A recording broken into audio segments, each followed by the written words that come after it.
باپ، بیٹے اور روح القدس کے نام سے۔ خداوند کے زندہ اور جلالی کلام میں سے آج ہم پڑھیں گے زبور 73۔ نیک و بد کا راز۔ خدا راست بازوں پر، خداوند پاک دلوں پر کس قدر مہربان ہے۔ پر میرے پاؤں کو تو پھسلنا قریب تھا، میرے قدموں کی لرزش کھانا نزدیک تھا، کیونکہ جب میں خطا کاروں کی اقبال مندی کو دیکھتا تھا تو مجھے شریروں پر رشک آتا تھا، اس لیے کہ انہیں کوئی تکلیف نہیں ہوتی، وہ تندرست و جسیم ہوتے ہیں، وہ بشرائے مصائب میں نہیں پڑتے، اور نہ اور آدمیوں کی طرح ان پر آفت آتی ہے۔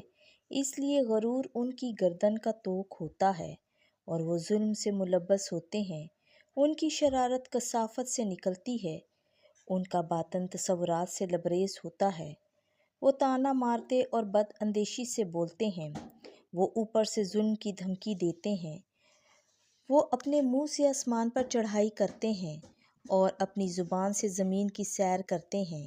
اس لیے میری قوم ان کی طرف رجوع لاتی ہے اور وہ جی بھر کر پانی پیتے ہیں اور کہتے ہیں کہ خدا کو کیسے معلوم ہے اور کیا حق تعالیٰ کو کچھ علم ہے۔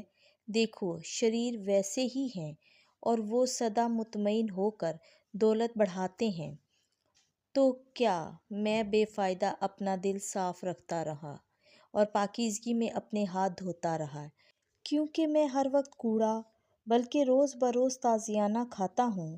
اگر میں سوچتا کہ میں انہی کی طرح بولوں تو میں تیرے فرزندوں کی پشت سے بے وفائی کرتا۔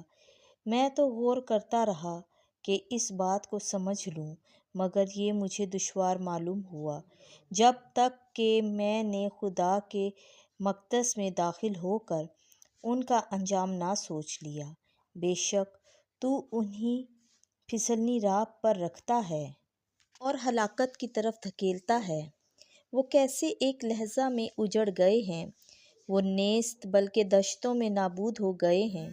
اے خداوند، جاگ، اٹھنے والے خواب کی طرح اٹھ کر تو ان کی صورت اور وہم کو ناچیز جانے گا۔ جب میرا دل ناگوار ہوتا ہے اور میرا جگر چھد جاتا ہے، تب میں جاہل تھا اور مجھے کچھ سمجھ نہیں تھی۔ میں تیرے سامنے جانور کی مانند تھا، پر میں ہر وقت تیرے ساتھ رہوں گا۔ تو نے میرا داہنا ہاتھ پکڑ رکھا ہے، تو اپنی مصلحت سے میری ہدایت کرے گا اور آخر کار مجھے جلال میں قبول کرے گا۔ آسمان پر تیرے سوا میرا کون ہے، اور جب تو میرے ساتھ ہے تو زمین سے مجھے کوئی خوشی نہیں۔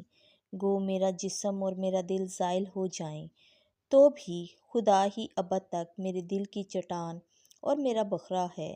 کیونکہ دیکھ، جو تجھ سے جدا ہوتے ہیں وہ ہلاک ہو جائیں گے۔ تو ان سب کو فنا کرتا ہے جو تجھے چھوڑ کر زنا کرتے ہیں، لیکن میرے لیے یہ اچھا ہے کہ میں خدا کے قریب ہوں اور خداوند خدا کو اپنی پناہ گاہ بنا لوں۔ میں بنت صیون کے دروازوں میں تیرے سب کاموں کا بیان کروں گا۔ آمین۔